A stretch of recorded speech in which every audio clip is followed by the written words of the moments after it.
বন্ধু বান্ধৱীসকল স্বাগতম জনাইছো job education YouTube channel to জবলৈ। চ' বন্ধু বান্ধৱীসকল মই টু জব চেনেলৰ জৰিয়তে আপোনালোকলৈ অসম তথা ভাৰতবৰ্ষৰ বিভিন্ন চৰকাৰী বেচৰকাৰী চাকৰিৰ বিজ্ঞাপন লৈ আপোনালোকৰ ওচৰলৈ আহোঁ। আজিও ঠিক তেনেধৰণে অসমৰ এখন বিশেষ বিশ্ববিদ্যালয় অৰ্থাৎ তেজপুৰ বিশ্ববিদ্যালয়ৰ এটা বিজ্ঞাপন লৈ আপোনালোকৰ ওচৰলৈ আহিছোঁ। এই বিজ্ঞাপনটোত কিছুমান নন টিচিং পদৰ কাৰণে বিজ্ঞাপন প্ৰকাশ কৰিছিল। সেই বিজ্ঞাপনটো লৈ মই আপোনালোকৰ ওচৰলৈ আহিছোঁ। আপোনালোকে ভিডিঅ'টো সম্পূৰ্ণৰূপে চাব, তেতিয়া ইয়াতে কিমান পদ আছে, কি কি কোৱালিফিকেশ্যনৰ পদ আছে, দৰমহা কিমান হ'ব, সকলোখিনি কথা আপোনালোকে ভাল ধৰণে জানিব পাৰিব।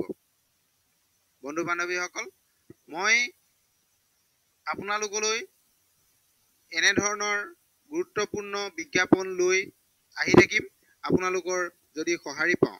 বন্ধু বান্ধৱীসকল, আপোনালোক যদি মোৰ চেনেলত প্ৰথমবাৰলৈ আহিছে তেনেহ'লে চেনেলটো ছাবস্ক্ৰাইব কৰি কাষতে থকা অল নটিফিকেশ্যনটো অন কৰি দিব বুলি মই আশা ৰাখিলোঁ।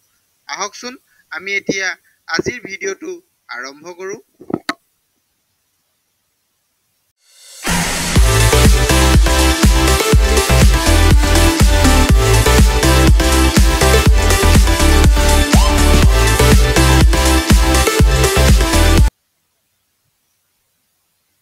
নমস্কাৰ বন্ধু বান্ধৱীসকল, মই আপোনালোকক ডাইৰেক্ট তেজপুৰ ইউনিভাৰ্চিটি অফিচিয়েল ৱেবছাইটলৈকে লৈ আহিছোঁ। আপোনালোকেও ডাইৰেক্ট অফিচিয়েল ৱেবছাইটত আহিব পাৰিব।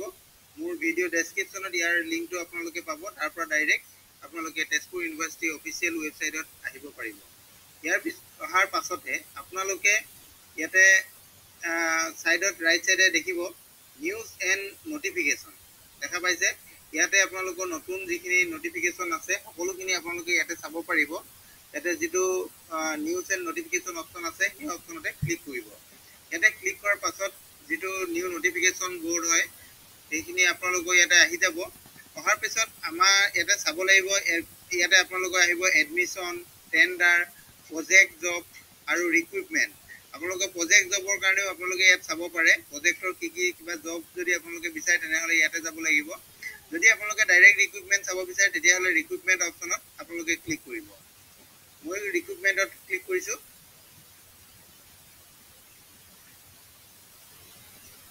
ৰিক্ৰুইটমেণ্টৰ অপশ্যনখিনি এতিয়া আমি দেখা পাইছোঁ। ইয়াতে ৰিক্ৰুইটমেণ্টৰ কি কি ৰিক্ৰুইটমেণ্ট আছে সকলোখিনি ইয়াতে আহি গৈছে। প্ৰথম যিটো আপোনালোকে দেখিছে এডভাৰটাইজমেণ্ট নং 6/2024 এইটো এটা আছে।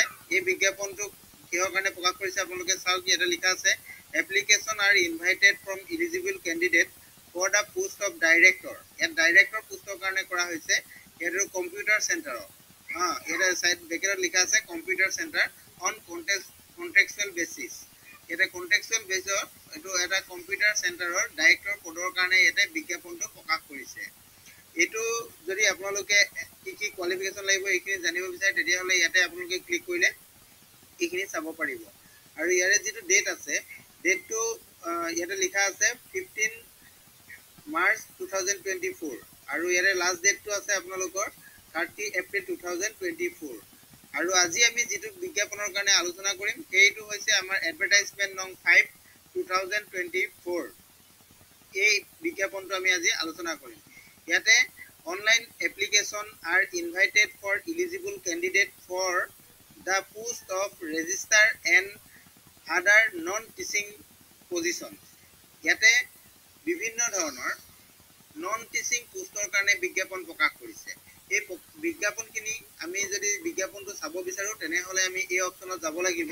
ইয়াৰ কাৰণে অনলাইন যিটো এপ্লিকেশ্যন এইটো আৰম্ভ হৈছে, এইটো 14 মাৰ্চত প্ৰকাশ কৰা হৈছে এইটো ডেট অফ যিটো আমাৰ বিজ্ঞাপনটো, আৰু এইটো 15 মে'লৈকে এপ্লাই চলিব।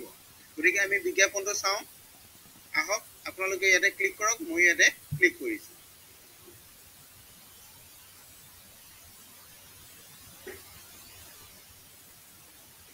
এইটো বিজ্ঞাপনটো আহি গৈছে। আপোনালোকে এইটো দেখা পাইছে এডভাৰটাইজমেণ্ট নং 5/2024।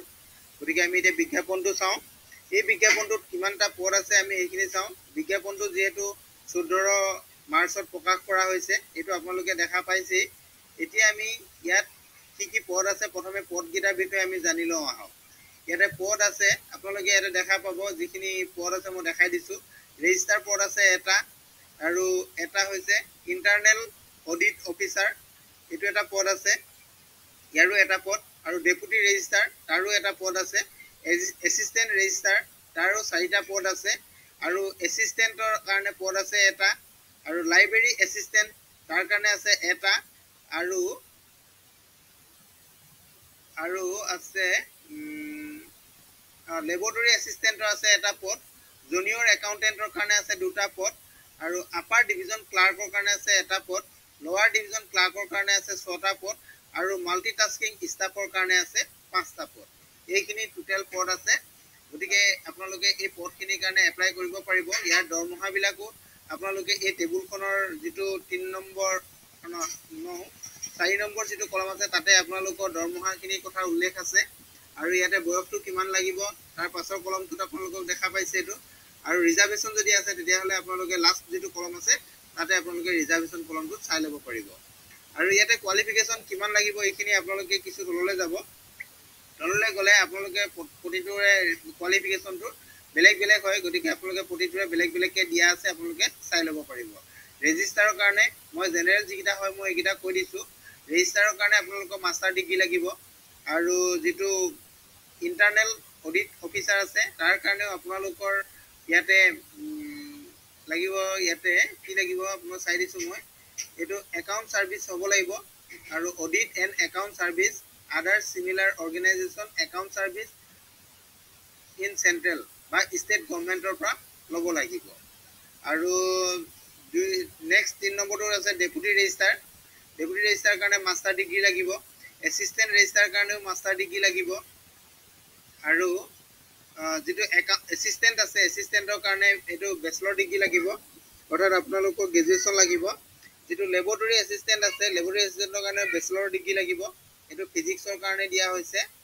আৰু জুনিয়ৰ একাউণ্টেণ্ট তাৰ কাৰণেও আপোনালোকে গ্ৰেজুৱেশ্যন হ'ব লাগিব। আৰু আপাৰ ডিভিজন ক্লাৰ্ক যিটো আছে তাৰ কাৰণেও আপোনালোকৰ গ্ৰেজুৱেশ্যন থাকিব লাগিব।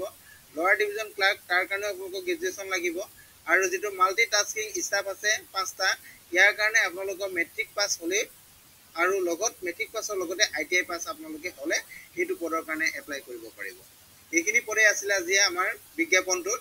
গতিকে আপোনালোকে বিজ্ঞাপনটো মোৰ ভিডিঅ'ৰ যিটো অফিচিয়েল ৱেবছাইটৰ লিংকটো দিয়া থাকিব, তাতে আপোনালোকে গৈ এই বিজ্ঞাপনটো ডাউনলোড কৰিলে সকলোখিনি আপোনালোকে জানিব পাৰিব। আৰু ইয়াত এপ্লাই কেতিয়াৰ পৰা আৰম্ভ হৈছে আৰু কেতিয়া এপ্লাই শেষ হ'ব, আৰু ইয়াতে আমি কিমান টকা ফিজ পে'মেণ্ট কৰিব লাগিব এইখিনি কথা উল্লেখ আছে। আমাৰ ইয়াতে ফিজো পে'মেণ্ট কৰিব লাগিব। ইয়াতে ফিজৰ পে'মেণ্টটো দিয়া হৈছে। জেনেৰেল কেণ্ডিডেটসকলৰ কাৰণে 1000 ৰুপিজ আমি পে' কৰিব লাগিব। এইটো ফৰ ৰেজিষ্টাৰৰ কাৰণে। আৰু SC ST কেণ্ডিডেটসকলৰ কাৰণে আপোনালোকক 500 টকা ইয়াতে পে'মেণ্ট কৰিব লাগিব। এইটো পে'মেণ্টটো কেনেকৈ কৰিব লাগিব ইয়াতে আপোনালোকক দিয়া হৈছে। Mode of payment online bank transfer কৰিব লাগিব। আৰু এইটো বেংকত আপোনালোকে ট্ৰান্সফাৰ কৰিব লাগিব। ইয়াতে একাউণ্ট নাম্বাৰটো দিয়া হৈছে, IFC কোড দিয়া আছে। তেজপুৰ ইউনিভাৰ্চিটি ৰিচোৰ্চিং বুলি যিটো দিয়া আছে এইটো একাউণ্ট নেমটো, একাউণ্ট নাম্বাৰটো আপোনালোকে ইয়াতে দিয়া আছে 3785425083। এইটো হৈছে ইয়াৰ একাউণ্ট নাম্বাৰ। আপোনালোকে এই একাউণ্ট নাম্বাৰত পে'মেণ্টটো কৰিব লাগিব। আৰু কি আছে আপোনালোকক মই চাই দিছোঁ। এইটো আপোনালোকৰ কাৰণে গোটেইখিনি বস্তু দি দিয়া হৈছে। আপোনালোকে ইয়াতে বিজ্ঞাপনটো চালে গোটেইখিনি কথা জানিবই পাৰিব। মই তথাপিতো আপোনালোকক কৈ দিব বিচাৰিছোঁ 2-এটা কথা। আপোনালোকে ভালদৰে গোটেইখিনি বস্তু চাই ল'ব। ইয়াতে অনলাইন এপ্লিকেশ্যনৰ লাষ্ট ডেটটো উল্লেখ আছে। এইখিনি কথাও আপোনালোকে বিজ্ঞাপনটোত ভালধৰণে চাই ল'ব পাৰিব। Thank U.